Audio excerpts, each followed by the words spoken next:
নোয়ালিয়া মিরপুর থানা। হবে না জি রাশিদুল এই টাকিতে তেল পাইবে নিচ্ছে 2 বার।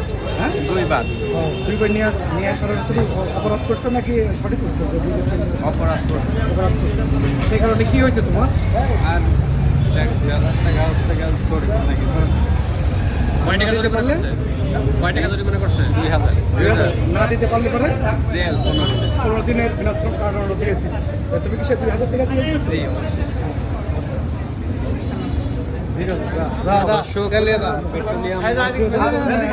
দেখলেন কিন্তু বাড়াতে না এই যে পেট্রোলিয়াম আইন 2016 অবৈধভাবে 2 বার তেল সংগ্রহ করার জন্য এই যুবককে 2,000 টাকা জরিমানা করেছে ওনারাই 15 দিনের কারাদণ্ড দিয়েছে ভ্রাম্যমাণ আদালত।